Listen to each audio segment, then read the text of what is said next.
If 10% of US public company treasuries were put into Bitcoin, Bitcoin would be worth $400,000 of Bitcoin.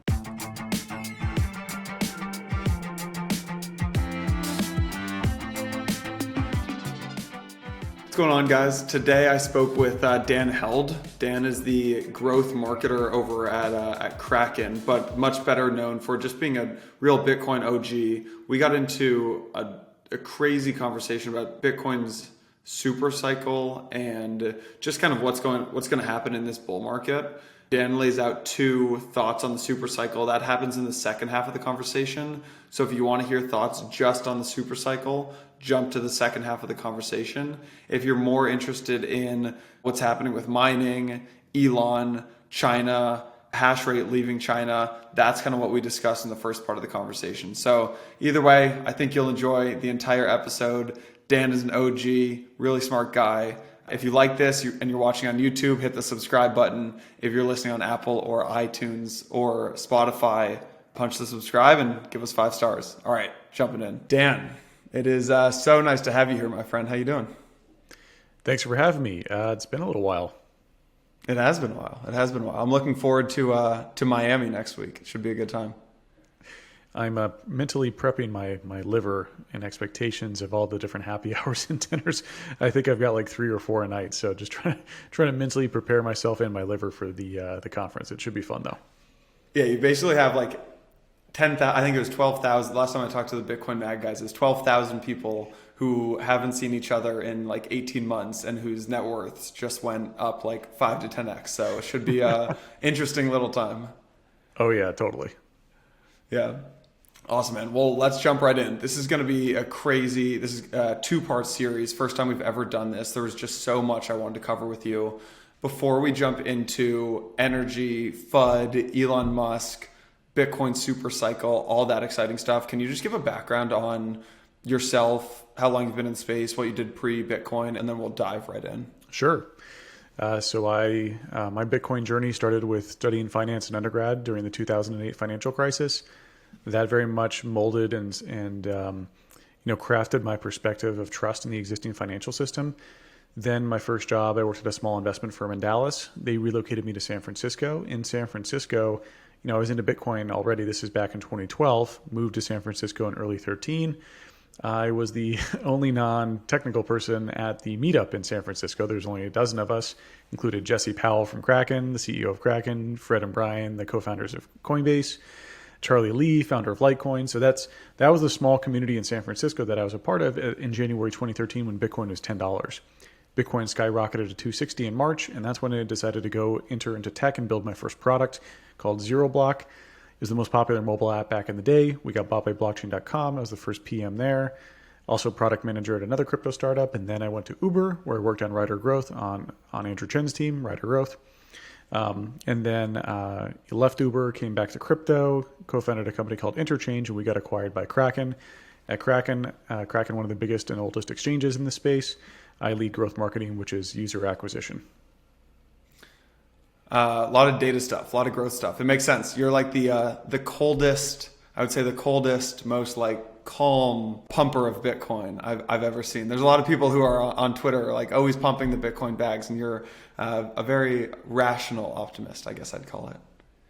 Oh, I appreciate that. Yeah, it's the crypto space has so many narratives that ebb and flow, and there are a lot of them really disconnected from reality. So I like to try to go back to, what problem is Bitcoin solving and looking at metrics that track along that.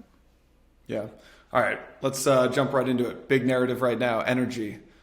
What's going on in why is this such a big narrative? Where did this come from? Why weren't we hearing about Bitcoin's energy impact 2 years ago? Why is everyone freaking out right now? Yeah, FUD, or fear, uncertainty, and doubt around Bitcoin's energy consumption, has been a persistent narrative since, I'd say, 2013.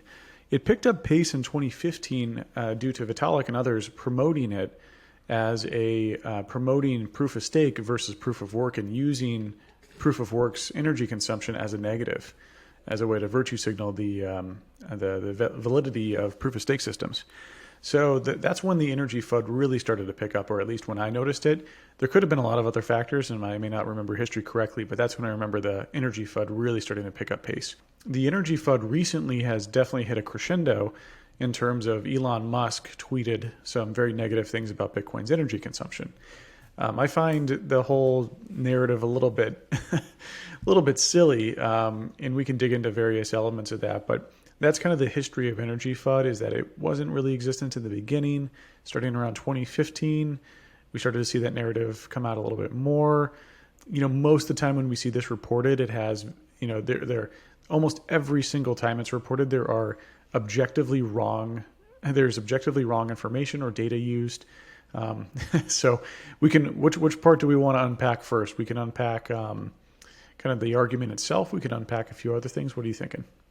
Well, I didn't realize that. It kind of stemmed from 2015, actually. So basically, Vitalik and the proof of stake crowd was using this as a marketing tactic, no different from like Oatly, the oat milk company, saying, regular milk is bad for you, right? It was basically a smear campaign against the competitor. Yeah, I think that it was a combination of that, probably a combination of that and a few other things, but definitely seemed that when proof of stake was coming out, the FUD or the narrative that proof of work was really wasteful or inefficient, that really started to pick up, at least to the best of my memory. Interesting. All right, so Elon sends out that big tweet. So Elon's into Bitcoin, gets Tesla to get into Bitcoin. Then, the Dogecoin stuff starts picking up. What happened? So Elon sends out a tweet, and then that, you think, kicked off the whole environment argument? Yeah. So Elon sends out a string of very bizarre tweets. He first tweets that we're still going to hold Bitcoin, but we're not going to accept Bitcoin as a payment due to its high energy consumption, which is a little weird because Bitcoin blocks that require energy to be created aren't just validating transactions, they're also minting new coins. So it's somewhat of the same thing. It also protects the existing ledger of all historical transactions. So you can't just isolate Bitcoin's energy consumption to new transactions. It doesn't make any sense. So that was pretty nonsensical. And then Elon started to go into a whole string of very bizarre tweets around that Dogecoin is more efficient, and he basically said a lot of statements that showed that he doesn't understand how blockchain scalability works, that you can't scale on layer one, that scalability should be pushed up into higher and higher layers. So that was really bizarre. And then, he talked about how Tesla hadn't sold any Bitcoin. So he's fudding Bitcoin while not selling any, and at the same time demonstrating he has no idea how the technology works. And I think there's only a couple different explanations for this. One, he didn't do any due diligence when he bought Bitcoin, which I would find rather bizarre, to spend $1.5 billion on Bitcoin without doing any due diligence at all. I mean, the information that he highlighted in his in his statements were, you learned this your first week. It's not hard. And Elon's obviously brilliant, right? So I find that the least plausible explanation. The explanation B is that he's trolling. I think that's pretty plausible. He likes to troll, and I think some of the statements seemed obviously like trolling. And also Elon replied to one of my tweets a few weeks prior to this incident, and he laughed at an Bitcoin uses too much energy joke that I made. So, he's really all across the board here. And so the joking or trolling seems to be pretty plausible. And then finally, it's a virtue signal or commercial reason. For example, Tesla gets certain subsidies from the government due to its producing electric cars, and those being deemed as environmentally friendly. So, I would say it's a mixture of B and C. It's either trolling or there's bigger commercial objectives here. And so, he espoused all these tweets that were basically nonsensical. The Bitcoin community got riled up naturally. Bitcoin's community is its white blood cells, its defense mechanism. And they were, rallied to go fight this FUD. And, that launched into a huge kind of huge debate on Twitter between Elon, Bitcoiners, Dogecoiners. There's another bizarre tweet where Elon says he's talking to the engineers of the core devs of Doge. There are no core devs of Doge. So, that's where that has to be trolly, right? I mean, I don't know. Or maybe he's just literally sitting there and tweeting, has no idea how crypto works. But that's my best summation of what happened. It's hard to pick apart and compress into a 2-minute little summary there, but I think that paints the picture pretty well. So what's he scheming up here? I mean, so I mean, I was at a dinner Saturday night, and my friends were all kind of coming down on me saying, "There's no way that you're smarter than Elon Musk. There's no way that you." I was giving the kind of Nick regurgitating. I won't say I created these arguments, but regurgitating our Lord and Savior Nick Carter's arguments, right? And they were basically saying like, "There's no possible way that you understand this better than Elon Musk does, right? Very smart energy guy." So. I mean, I agree with you. It's probably not number one. He probably does understand this. You said the third option is maybe there's a big commercial end goal here. I mean, do you think that Tesla / another Elon Musk company ends up rolling out like more environmentally friendly miners or something like that? Sure, we could see productization of this green energy narrative. We could see them get more government contracts due to them signaling that they're more environmentally friendly. So there's a lot of different ways that we could look at this from a commercial perspective. It would be very interesting to see Tesla get into like Bitcoin mining or anything like that. But I mean, they'd have to go build a foundry, and I think that's a massive effort and pretty different than their core business. So I'm not sure if they'd really get into that. But maybe there's something to do with solar there. I don't know. It's so bizarre what he did that it's hard to like. Some people joke that it's like the TV show series Lost. Like you're hoping there's like some sort of like grand theme there, but it's actually just more random than anything. And so I think with Elon, like we expect there to be this genius behind the madness. And for some of his commercial products, there is, but for things that aren't his commercial products, like his companies, maybe there's not. Maybe it's just kind of maybe like to option A, it's just a big, or like option A and B, he either doesn't know or it's just a joke to him. It's all part of the simulation, right? Yeah, I believe in simulation theory too. Maybe Elon's the wild simulation trajectory that we're on. Yeah, exactly. All right, so let's dive into the energy argument a little more, if you want to go there. I mean, obviously, sure. I think there are two ways to look at the energy argument, and that's why it becomes so messy and complicated. Basically, you can look at it from a narrative perspective, which is how marketing and how our world works, right? Or you can look at it from a quantifiable perspective, and you can start saying things like 73 or 76% of Bitcoin mining is done with renewable energy. Unfortunately, no one really cares about the quantifiable data. And I think what ends up happening is it's more of a narrative game where it's kind of like, yeah, Bitcoin uses a lot of energy. That's correct. Do you think that it's a valuable enough system to use the energy or not? Right? So I don't know. I'm curious to see if that's how you think about it or if you view it differently.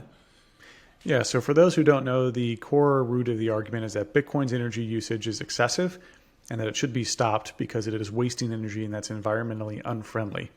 So let's go dive into this. Well, one, Bitcoin's energy consumption is doing something useful. That's ultimately the core root of the argument from the detractors, is that they don't find that Bitcoin is doing something useful, so they consider it wasteful.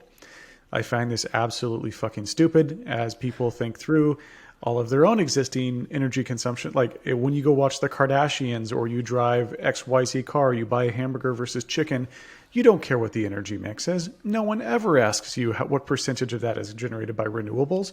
That would be absurd. Not only do you not know, but it's also irrelevant. I paid for it. I don't give a shit where it comes from. Like, yeah, you might give a shit, and if you do, go ahead and go buy those sort of the greener energies. So I think with the extra scrutiny on Bitcoin, the core root of it, 99% of the time, is that they hate Bitcoin. They hate Bitcoin, and they wouldn't recognize any energy consumption as valid. So that's ultimately the argument. That's the core root of it. They find that Bitcoin isn't they subjectively think that Bitcoin isn't doing something valuable. So any energy consumption is wasteful. But here's a couple different ways to look at it, and from a more data-driven analytical perspective. Well, one, Bitcoin uses far less energy than the existing financial system, which it is looking to replace.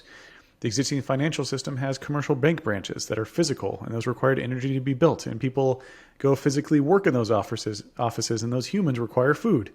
And then you have the bank servers, and then you have the treasury, and then you have the Fed, and you have all the people that work there. And then you have the payment processors, and then you have all the payment processing machines and all the electricity that they use. And you go on, and it's this massive amount of energy. And then for contract enforcement in this existing system, because you don't have smart contracts, you don't have a blockchain that has a record that can't be reversed. You have the court system that enforces contracts. And then you have the military that enforces the dollar or another fiat currency. And those are enormous amounts of energy and enormous amounts of cost. So to look at Bitcoin and then look at the existing financial system without first scrutinizing the existing financial system clearly shows the bias. So that's what I always ask is if people worry about Bitcoin's energy consumption, I'm like, great, I'm environmentally conscious as well. Why aren't you examining your existing government currency? Let's start there first. And then we'll look at Bitcoin. Of course, no one does that. Not one journalist does that. Never. I've never seen a journalist ever do that. So, I think that it's so bizarre, like to have this hatred for Bitcoin, this unnecessary hatred, and make it really, come down really critically on it. The second data point is the energy mix. So a lot of people complain that Bitcoin's energy consumption, so they're like, okay, fine, Bitcoin consumes energy, that's fine. But the energy mix is not okay. Bitcoin actually uses a relatively high amount of renewable energy. So it's between like 30 and 70%. That number fluctuates based on various methods to go calculate it. It can never be 100% solid, but that's the general range. Bitcoin miners can be placed anywhere in the world. You can place Bitcoin miners in the middle of nowhere, Antarctica. It doesn't matter because all they need is energy. They need energy and an internet connection, which they can use via satellite. So Bitcoin miners hunt for the cheapest electricity anywhere in the world. They're sort of like they're kind of like they eat the scraps, the energy scraps that would have otherwise gone wasted. So Bitcoin doesn't compete for the energy consumption of your dishwasher or anything in an urban area or any use of on the industrial side.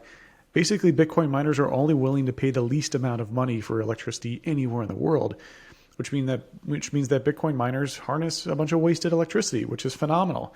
That's a great thing for Bitcoin to do, is take this energy that would have otherwise gone wasted and utilize it. But when we dig into the energy mix argument, a lot of folks worry that, Bitcoin uses dirty energy. Well, it doesn't matter if it's not Bitcoin's fault that the existing energy infrastructure has bad energy, like it has dirty energy. That's not Bitcoin's fault. Bitcoin didn't induce that. Bitcoin didn't create that. Bitcoin is just buying the excess capacity.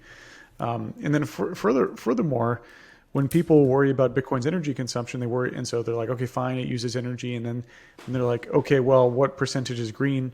I'm like, what the hell percentage is green of your TV or like your vacation home? I mean, it's just so bizarre, and I'm not going to live in a world where I have to go defend my electricity consumption morally for every single time I breathe, right? Like, what was the energy mix of the cameras that we're using right now to talk to each other? What's the energy mix of this light?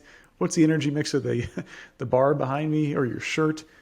Who cares, right? Like, this virtue signaling rabbit hole would be endless. We would endlessly have to signal our virtue of how virtuous our energy consumption is on a per item or per service basis, which is not only impossible, but just not worth anyone's time. Totally.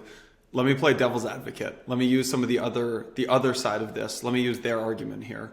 One of the arguments would be that Bitcoin mining, obviously renewable energy is a cheap form of energy, but there's also other cheap forms of energy such as coal, right? So there are some big mining shops out there that are bringing old coal mining factories back online just for Bitcoin mining. What are your thoughts on that? Great. So 1% of Bitcoin's energy consumption might be coal, or 2%, and then what percentage is bringing back coal production for everything else in the world, right? Do you know how many T-shirts, how much coal mining was brought back to mint your T-shirt? No one cares. Right. I like the picture going around this week of the Apple. I think it's the Apple mines where they're mining the chip that goes in your iPhone. I forget what it's actually called. And you've got all horror field. Any sort of hardware devices require enormous amounts of different metals, and those metals are dug in these huge mining operations that are very hazardous to the environment. As people virtue signal, people are the far left environmentalists are virtue signaling on their iPhones, which is comprised of all this metal that, that's the thing is, like, if you challenge none of this is real. It's not a real argument. It's just a virtue signal argument that's rooted in very subjective reality. Like, There's no, it's 100% subjective, because if we go down and do an audit of an individual's energy consumption and where their goods come from, no one is immune from touching dirty energy. And so Bitcoin, the idea that it should be even argued that Bitcoin is being wasteful, one is a dumb argument, because Bitcoin is doing something very useful, and every energy consumption is subjective. I consider that watching the Kardashians wasteful, but I'm not going to go criticize someone for watching the Kardashians. And number two is like the energy mix argument of like, okay, well, Bitcoin is doing something useful, but it's doing it in a manner that uses bad energy. We don't hold that standard to anything else. I mean, how about the U.S. military? $500 billion a year spent. They have massive tanks and aircraft carriers powered by nuclear power. I mean, nuclear power is pretty green, by the way, but like it's just such a bizarre conversation to have. That's where I think that, as I've spent the last 5 years really debating this with a lot of folks, it's about the fact that they don't respect Bitcoin and they think it's wasteful no matter what. And that's where I typically attack that part of the argument versus debating them on metrics. They don't care about the data. They don't care about the actual energy mix. They might say that they do, but they don't, because even if you brought Bitcoin up to 100% green energy, then they just go back to the argument that it's not doing something useful and that we should have been using the energy for something else. So that's where, unlike Nick Carter tries to argue the data-driven methodology of defending Bitcoin's narrative. I respect him for doing that. At the same time, I don't think that's going to win the argument, because you just have these virtue signalers who don't care about the data. If they did, they would have criticized the U.S. government and other forms of energy wastefulness. Like when you stack rank energy consumption in the world, Bitcoin of like different types of items or countries or companies, Bitcoin isn't even in the top 10. So why don't we go tackle those first? But of course they don't. They just subjectively pick out Bitcoin. They're like, I don't like this thing. It's silly. I don't like Bitcoin. It's wasting energy. You need to stop. So I'm curious. So what's your go-to when you're having the Bitcoin energy conversation? You say, look, it's really not about the energy. It's about whether or not you find Bitcoin valuable. So they turn it around on you and they say, okay, Dan, I don't understand Bitcoin. This is not the time to try to understand Bitcoin. But why is it valuable? Isn't it just this kind of asset that like everyone's buying into and the price is going up and there's rocket ship emojis on Twitter? Like, why is this thing valuable? Yeah, Bitcoin solves the problem of trust with financial markets. As Satoshi wrote about when he first launched it, central banks have to be trusted not to debase the currency, and banks have to be trusted to hold our money without lending it out too aggressively. And that's why he launched it during the 2008 financial crisis, was to provide us a trust minimized, or like a very low level of trust. We just have to trust in the Bitcoin mathematics and protocol and the engineering of it, which is open source and everyone can audit it and has worked perfectly for the last 10 years. What we're really doing here is replacing trust. And when we do that, we also replace storing value, because that's like the base layer of trust here is store value assets like gold, like a bearer asset. Then you have non-bearer assets that are stores of value like government bonds, so treasuries, fiat currency, real estate. These are all considered stores of value, and Bitcoin competes for those. So Bitcoin's total value of what it's actually worth and the value that it brings to the world is equivalent to tens or hundreds of trillions of dollars of value, making it one of the largest TAMs, or total addressable markets, that any new protocol or product could solve for. So that's the usefulness that Bitcoin brings. It removes trust from the financial system to where we can build a more efficient world where individuals, governments, companies don't have as much influence over your money. And no one has the influence over how you store your money or how you transfer your money, which enables everyone to be freer. So I think that is a $100 trillion problem that Bitcoin is solving. So energy consumption to the tune of billions of dollars worth of energy a year, I think is extremely efficient and high ROI. Sounds like you've given that explanation once or twice. I've been having this debate for a long time. I'm happy Nick is diving deeply into it and defending it, because it gets a little tiring after this long. All right, you talk about influence. So one of the other things that's happening right now is there's a lot of news coming out of China, right? So China's cracking down on crypto. What the actual impact of this looks to be is that Chinese miners might start leaving China and maybe taking their kind of hash rate elsewhere. Can you explain what's going on in this environment? Like what this news is, I think, at a high level, and then actually dig a little deeper and say what it means? Yeah, so the China banning Bitcoin narrative has been around for quite some time. This is about the 30th time that China has banned Bitcoin. Unfortunately, due to my lack of understanding of local politics and government relations, I can't qualify exactly what this time means. From what I've heard from other people, this time does mean that Bitcoin miners and how they're interpreting the regulation or potential regulation is serious enough that they're reconsidering mining in China.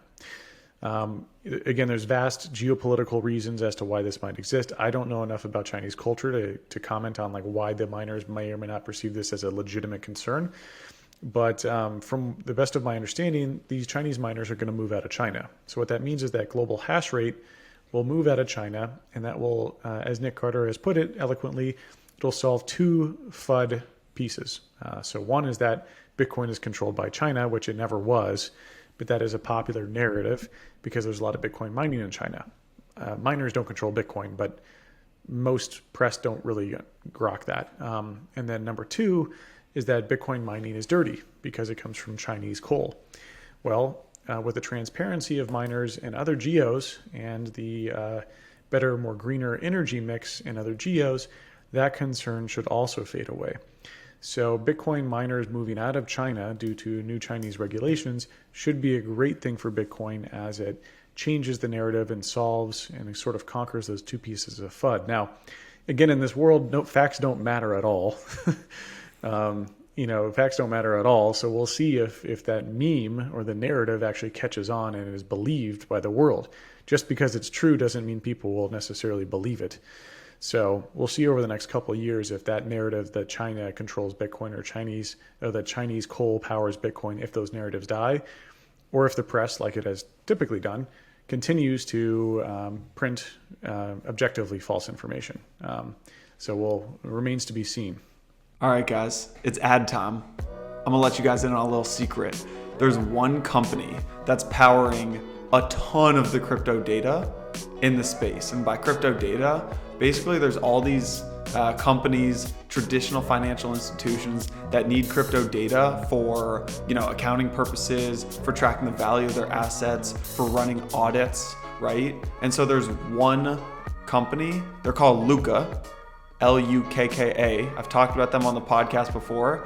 They're powering some of the largest businesses in the world in both the crypto and traditional financial services space. They're the primary pricing source used by S&P Dow Jones Indices for their new crypto index. So I wanted to just throw this out there. If you guys are any sort of business that needs to value crypto assets, create financial statements, perform any sort of normal accounting audit process, you guys should head on over. It's Lukka, Lukka, lukka.tech, lukka.tech/empire, or just head over to lukka.tech/empire. Tell them I sent you. They'll take care of you. Alrighty, let me know what you think. The other day I posted on Twitter, I said, who's the best entrepreneur? Who's the entrepreneur that everyone should know in crypto but maybe doesn't know already, right? We're not talking like the mainstream, the super big folks. Who's the best entrepreneur that's kind of under the radar in crypto?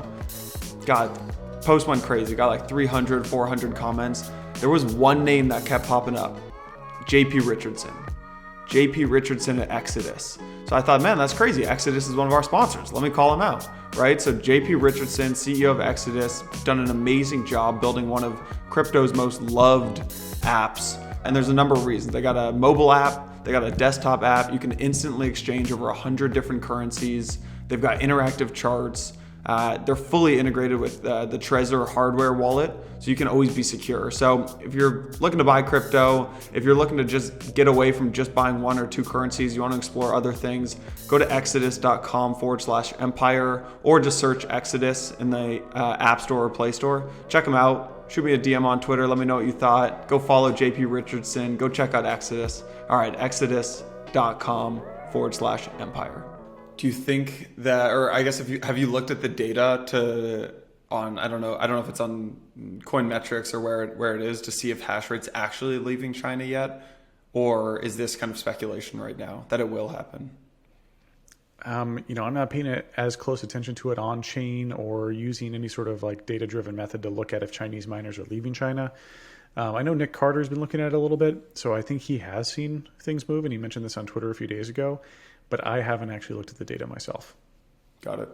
What about someone else? Actually, three people wrote in when I said I'm having Dan Held on the show, and they said, "Can you ask him about a 51% attack and how Chinese having less Chinese miners maybe makes it less of a risk of a 51% attack?" Can you just explain what this question is and get into the weeds of it a little bit? Yeah, essentially the argument behind it, or the idea behind a 51% attack, is if a certain party controls 51% of the hash rate, they can start to manipulate transactions and do double spends. Double spends would be trying to spend the same Bitcoin in two different transactions.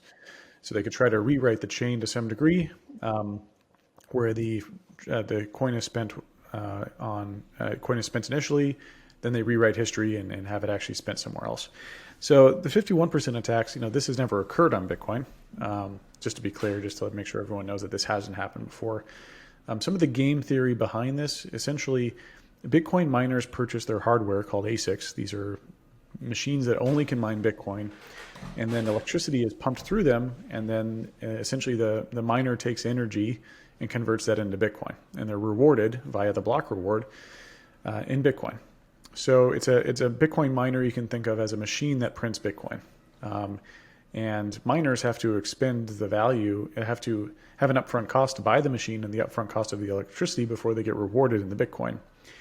Bitcoin's ledger, the blockchain, is enforced based on the game theoretic security, where miners, given that if they messed with the ordering of transactions, would make the value of Bitcoin worth a lot less, that they would be burning their future cash flows that they would earn in Bitcoin. So that's the basic game theory that protects Bitcoin, is that the machines that print money, these miners, that they won't act badly because the only value that they receive after spending all this upfront cost is to receive Bitcoin. So they wouldn't want to damage the ordering of transactions or trust in the protocol.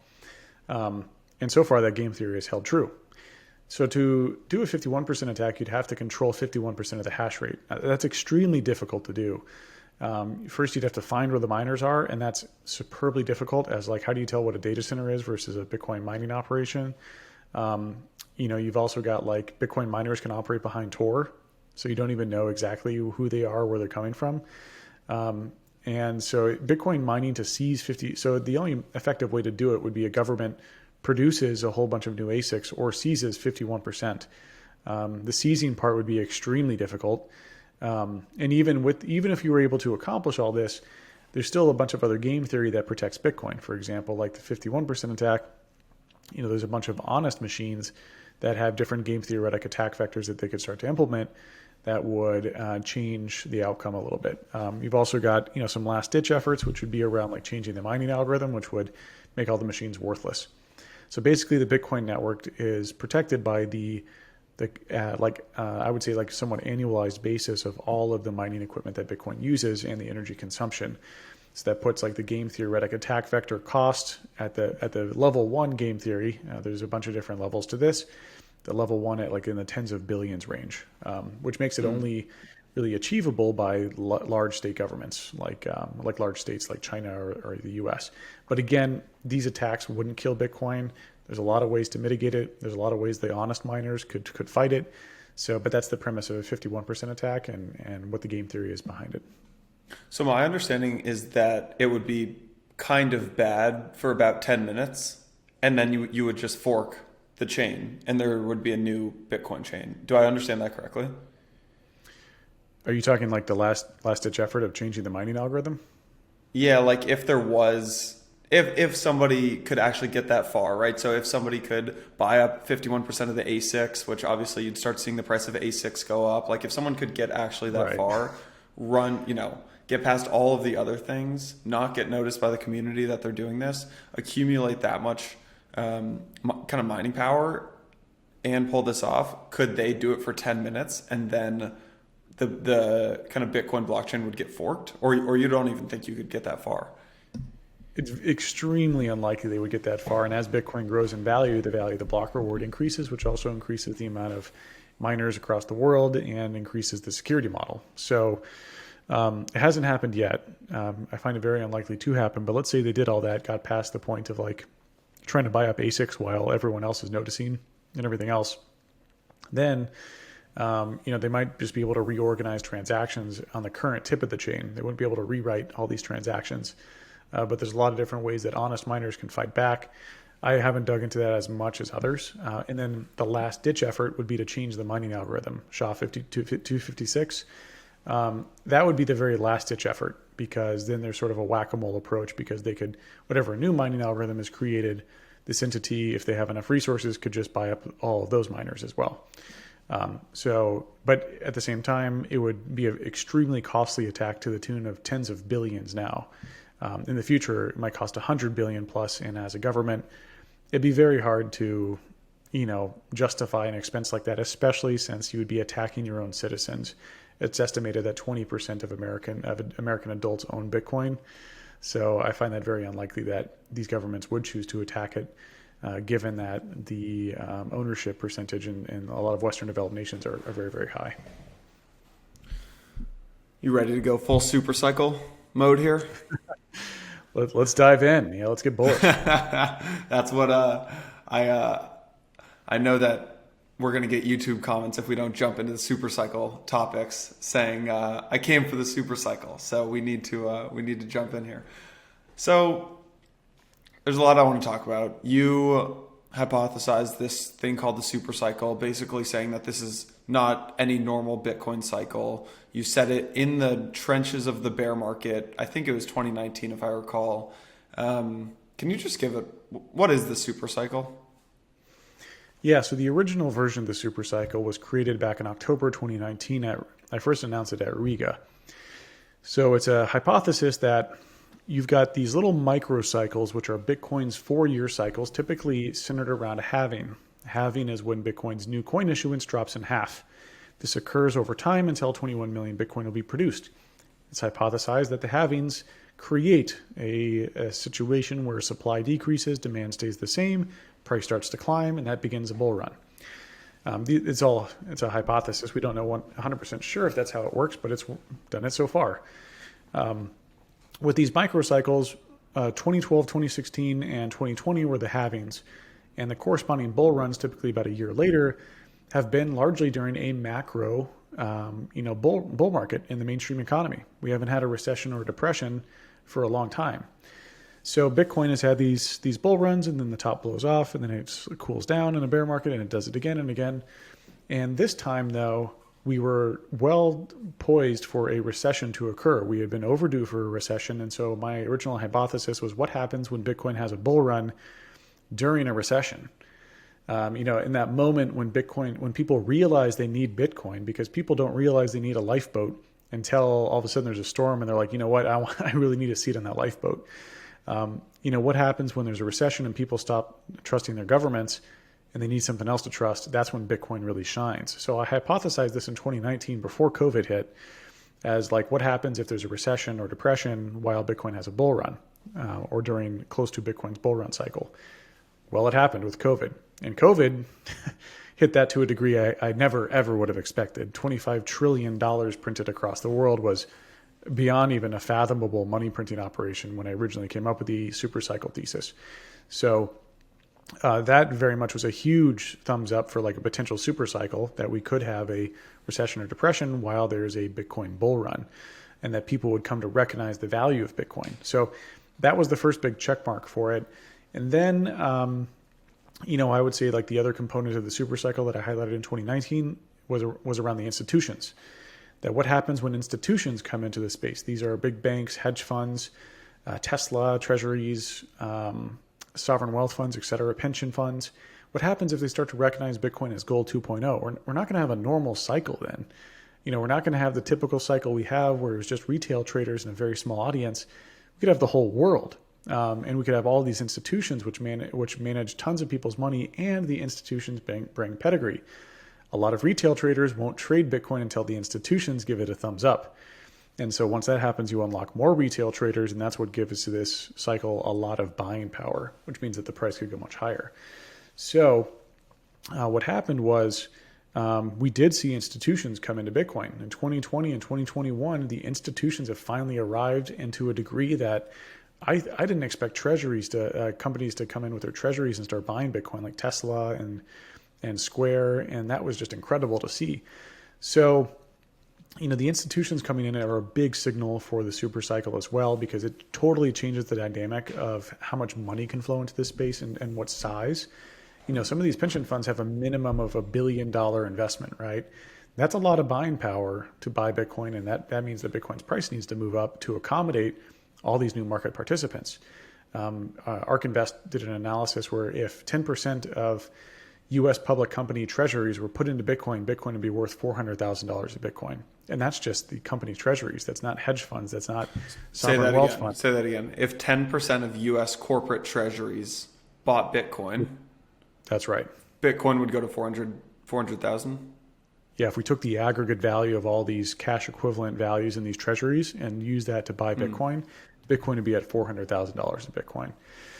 So that's how big these institutions are. It's just a little bit of that flow into Bitcoin makes the price dramatically different. So the institutions have arrived. Even as of yesterday, Ray Dalio said he bought Bitcoin, which is an incredible achievement to have him, Paul Tudor Jones, Stanley Druckenmiller, and you've got all these classic pedigreed big institutional guys who are now like, yeah, Bitcoin's gold 2.0. You even have the Fed, Jerome Powell, saying Bitcoin is a speculative store of value. I mean, this is incredible. The whole world is recognizing Bitcoin as a new gold. I think that's what Bitcoin has been waiting for its entire time. At least that's how long I've been waiting. I've been waiting 9 years to hear that being said. So this bull run, that's the narrative, which is perfect narrative market fit for Bitcoin's value that it brings.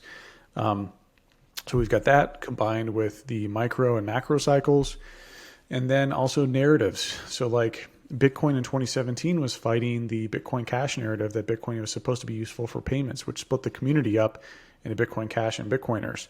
Bitcoin Cash was crushed, and Bitcoin is the only remaining narrative. But there's also a narrative back then too of the ETH flippening, that like ETH would flip in Bitcoin, and that narrative has faded away. It has risen a little bit recently, but I don't find it to be a valid narrative. I don't think ETH competes at all as a store of value versus Bitcoin. It's more like an oil. It's more like a utility, right? So I think we have perfect narrative market fit for Bitcoin, and that narrative is understandable by anyone. And that narrative has a ton of content around it.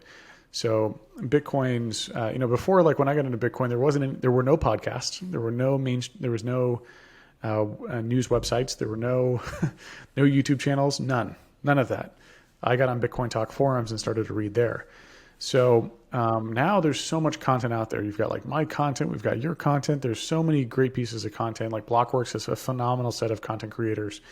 And that's where I think that, when people hear about Bitcoin, they get converted from hearing about Bitcoin to buying Bitcoin at a much higher rate than it was before.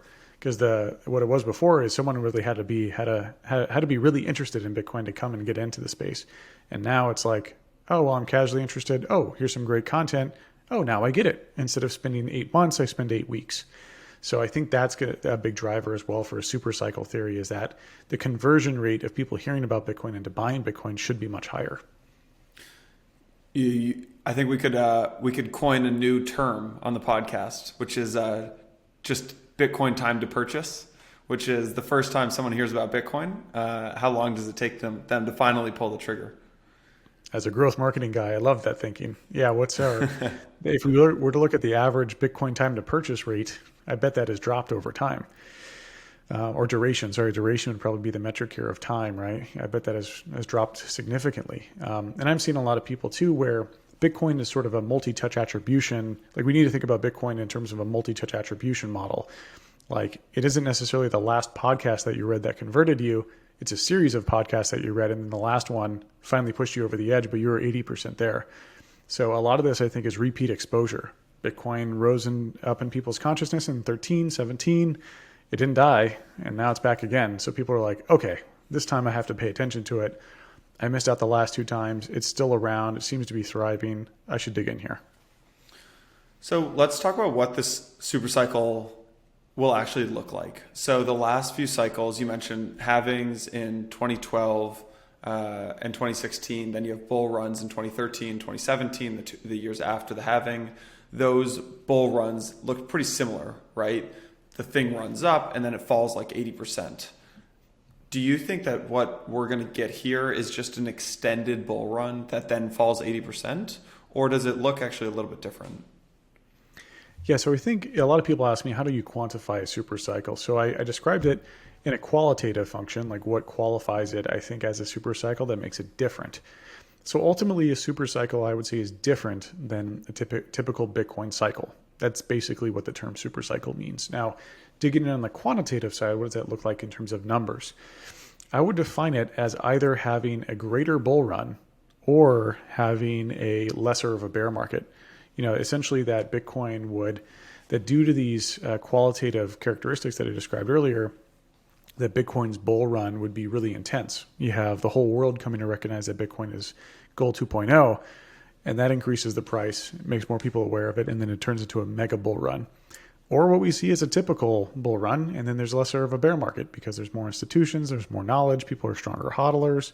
So essentially what a super cycle represents is that this time is different. I don't think that because there are so many different things about the environment this time, I would be hard pressed to see that it behaves exactly like all the other bull runs. Maybe it does though. I don't think a super cycle is a very likely event. I think I brought it up historically, like I brought it up in 2019 because no one was talking about it. And typically the way that markets work out is whatever everyone's talking about is not what happens.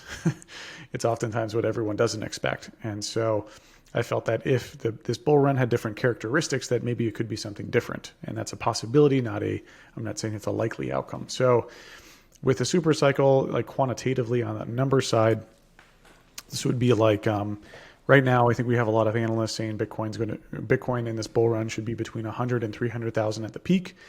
This would be like something over like 500,000. I would say like if Bitcoin hits over 500,000, that would signal like a super cycle. Or if we don't have an 80% drawdown in the bear, that would similarly signal that Bitcoin is in a super cycle. So those would be like my two characteristics of Bitcoin in a super cycle. So it sounds like, just to kind of hit you back with that, is basically you have two options that could happen in this super cycle. One is we do get to what kind of the predictions say, which is that $228,000 number, 250, 300, but it's a much flatter kind of return to the mean, a much flatter bear market where you don't have that 80% drawdown, or you pump up to 500, 600, 700, 800,000, and there is that harsh drawdown, but you've hit 800,000 on the way up. Is that correct? Yeah, that's right. So either a stronger bull run than we expected or a milder bear market. I'm jumping out of my seat here. If you see me standing up, 800,000. I mean, what happens though when the world comes to recognize Bitcoin's value? Like, it's been largely considered to be a weird libertarian Luddite currency for such a long time. What happens when everyone FOMOs in? And what happens when central banks start buying? So the super cycle is somewhat predicated on the world. The TLDR is that the world comes to recognize Bitcoin's value. This won't behave the same as all the other cycles. So if that happens, which narratives move so quickly now, and over the next, I would say 4 to 8 months is our sweet spot of when we should see the peak of the bull run. Could be another 12 months, but we will either see if my thesis is validated or invalidated. And again, I don't think it's a likely outcome. I think it's a interesting one that has a low probability, but no one was talking about it back in 2019. So yeah, it will be interesting to see what happens this year and early next year.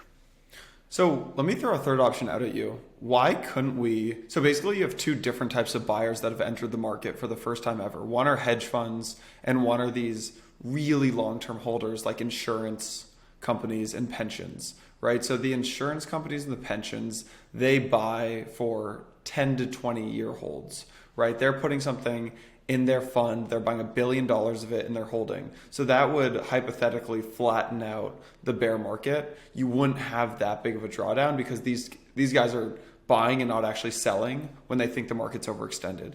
But the counter to that would be you have hedge funds that are more algorithmic, high frequency hedge funds that are starting to get into the market, and when the market gets overextended based on their data, it pulls back. So what I was thinking about is you could have a third option, which says instead of this like 4-year cycle, you just kind of start easing up and you have what we just saw, which is All right, you run up from 20 to 60, pull back to 35. You go up from 35 to 70, pull back to 50. 50 to 100, pull back to 75, and that just continues on.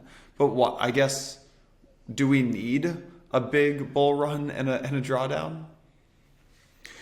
Yeah, that's a great question. I definitely think that we're both aligned in thinking that this time is going to be different. We could certainly see a more smoothed out function of a bull run where it's not so intense.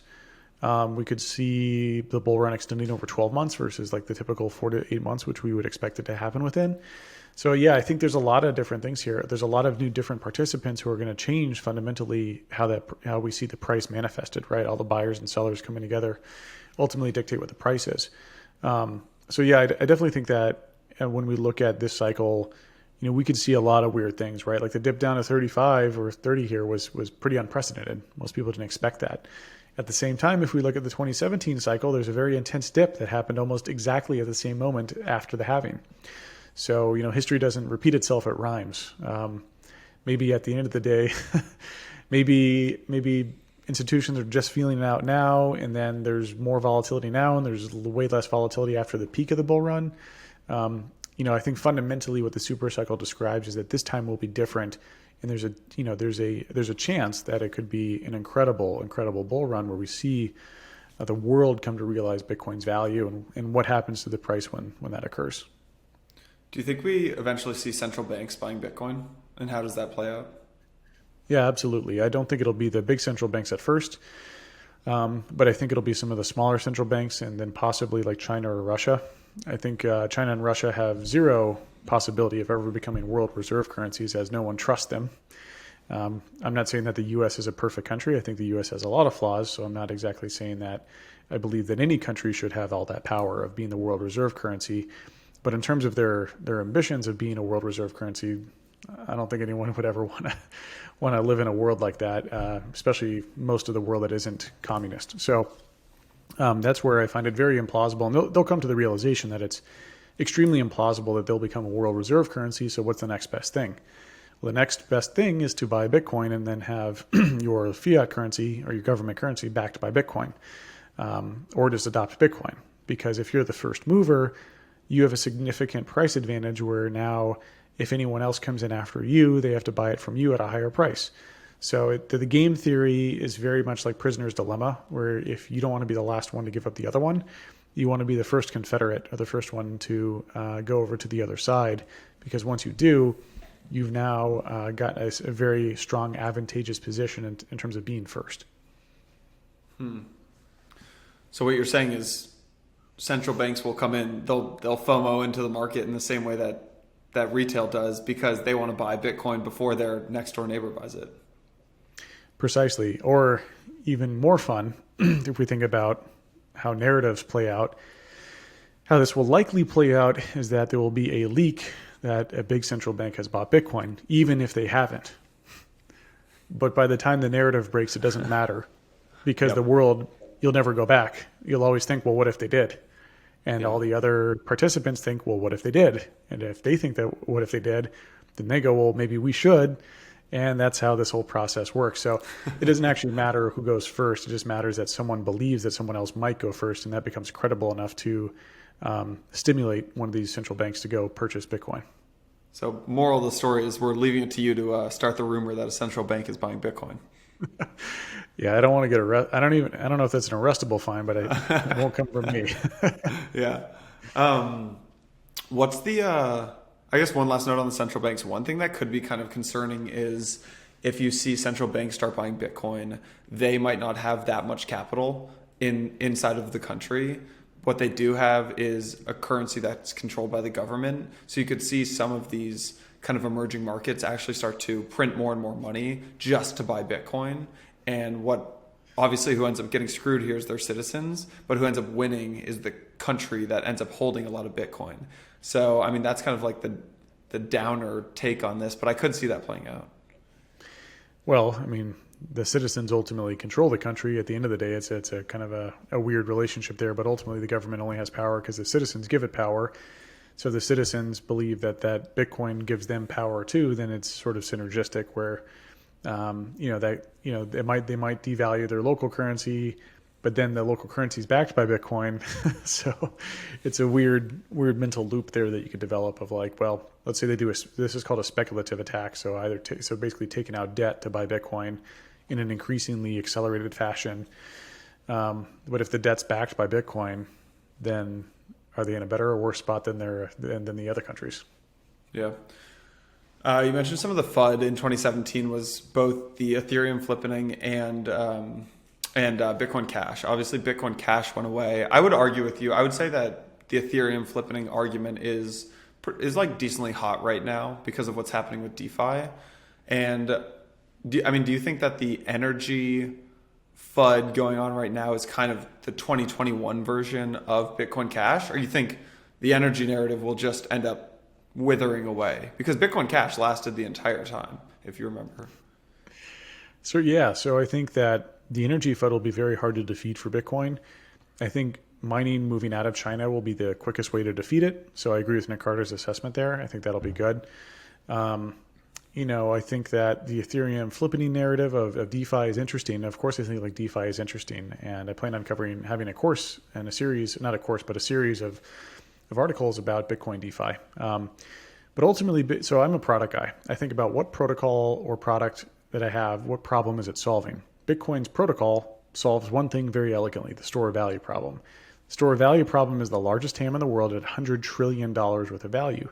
Bitcoin doesn't need to do all these other things like DeFi. It's a nice to have, but not a need to have.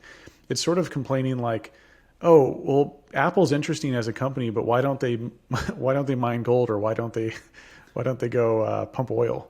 It's like, okay, they do one thing and they have their product and they do it really, really well. Protocols should be the same thing. Protocols solve a problem. Bitcoin's problem that it's solving is storing value. Storing value requires very high levels of decentralization. It requires very intense community focus on preserving that decentralization, on running a node, the governance structure, et cetera, the code itself, and the consensus mechanism, proof of work. Ethereum is much more willing to embrace new and kind of more wild technologies that are experimental. I think that is cool that they want to go do that. I fully support them trying out new things like proof of stake and sharding, things that are extremely experimental. And also experimenting with governance structures with like a founder. Bitcoin doesn't really have a founder. Satoshi left and never touched any of the money, versus Ethereum having a very public founder. And then also like the Ethereum community likes to change its monetary policy quite often, whereas Bitcoin's monetary policy has never changed. I don't necessarily think those are like, Ethereum is fine to do that as the oil or the utility money, where it is focused on the utility or like the maximum programmability of its protocol. Changes are required to make those frequent adjustments. For Bitcoin's trying to be the rock solid foundation for the financial system as a pristine piece of collateral and store of value, and change there is actually antithetical to it accreting value. You don't want the building of a skyscraper to be swapped out every couple of weeks for like a new type of concrete. You pour the concrete and then you set it and let it. Bitcoin is sort of like that. It's a very foundational part of this financial ecosystem that should not and will not be changed, which means that more trust can develop with it over time, which means that more value will accrue to it. Even if proof of stake is successful and it mitigates a lot of these long-running concerns, which may or may not be mitigatable, they will never have enough. It will never have as much trust as Bitcoin has. You can't program trust in with just code. Trust is developed with time. Time builds trust, especially with humans. We're animals after all. We're not just algorithms. We need to develop trust over time. And Bitcoin's Lindy effect of surviving through time, and its proof of work surviving through time, and its monetary policy surviving through time is not copy pastable. It's impossible to copy paste that with code. That only develops with trust and network effect. And so Bitcoin is the only one that has I would say, plausible long-term narrative around being a store of value contender and having a sound monetary policy. So Bitcoin, I think, solely owns that category of storing value.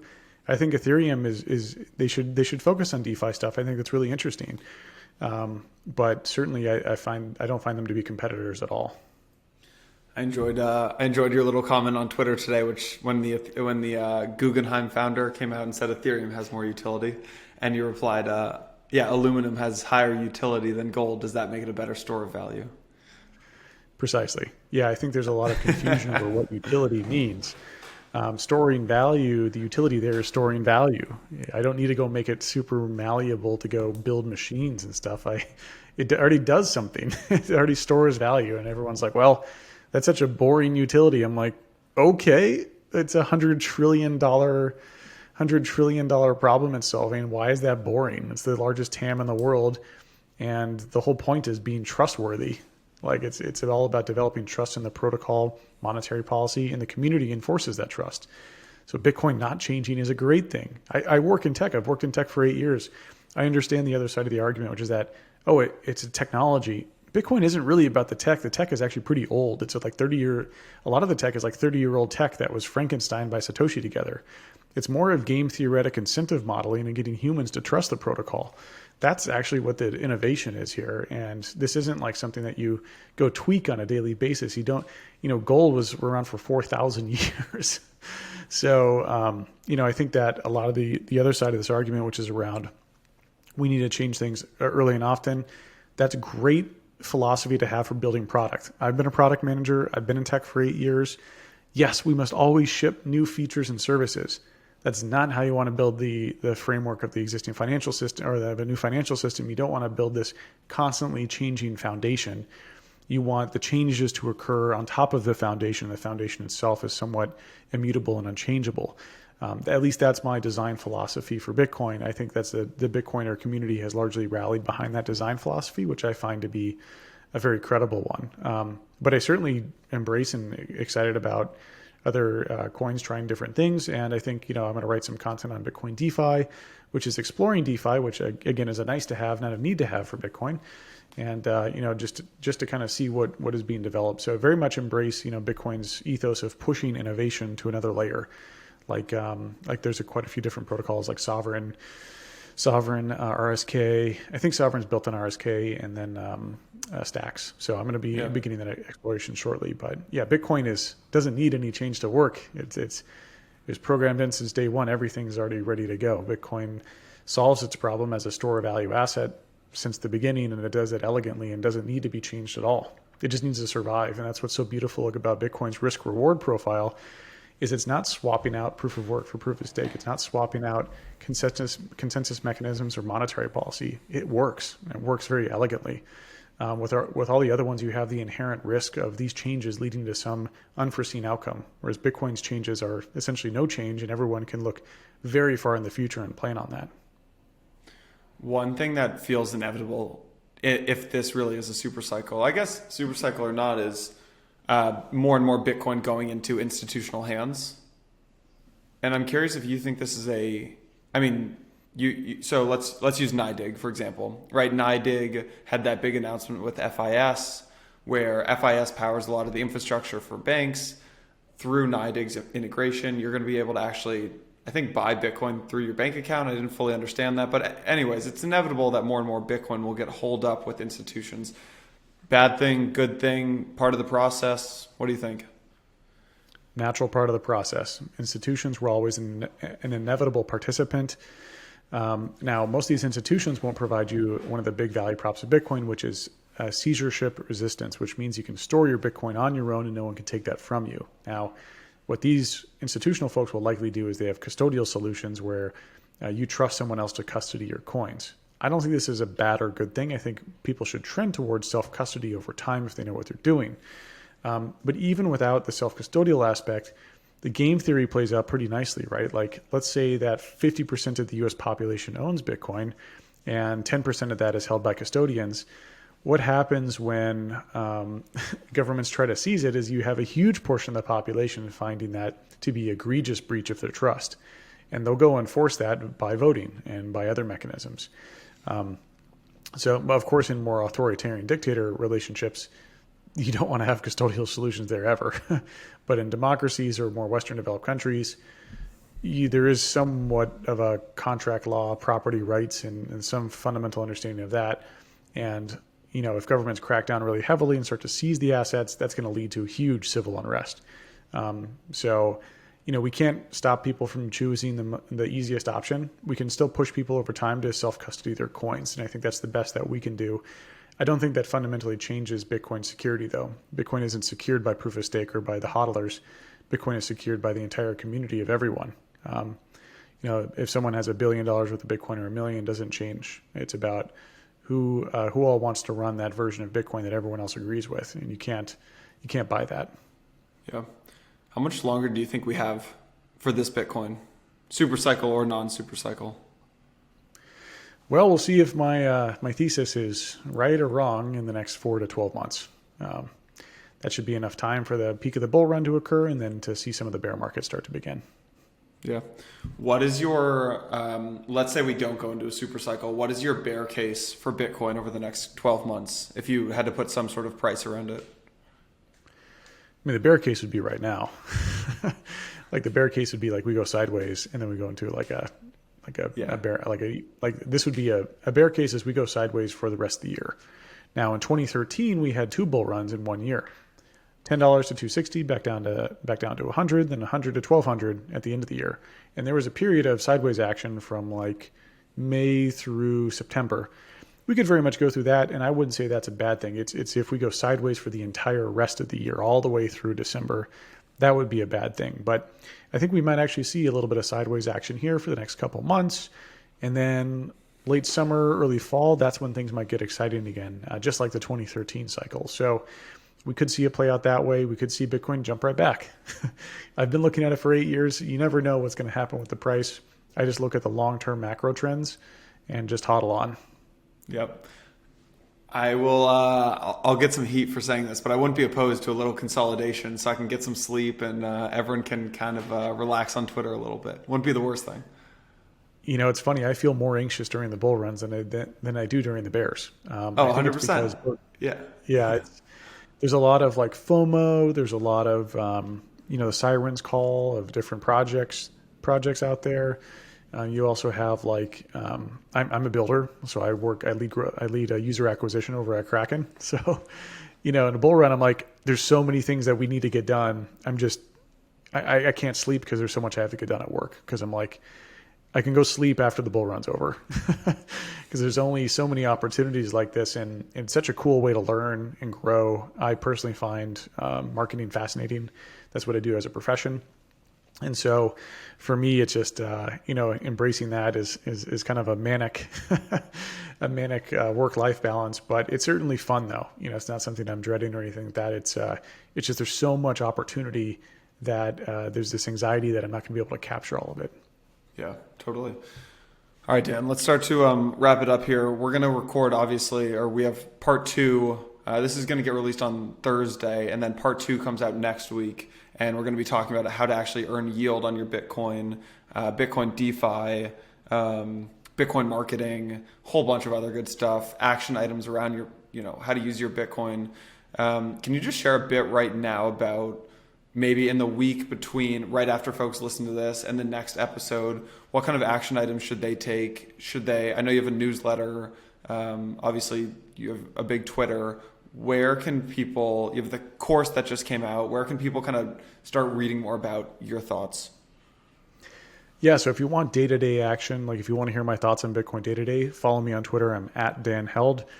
If you want my longer form thoughts, because tweets don't exactly encapsulate everything I want to say. So if you enjoyed this podcast, you'll probably enjoy my long form newsletter called The Held Report. And I'm sure there'll be a link here for you to click. But in the Held Report, I've got a deep dive on a variety of different topics. So I've got 25,000 readers of the Held Report that I started 6 months ago.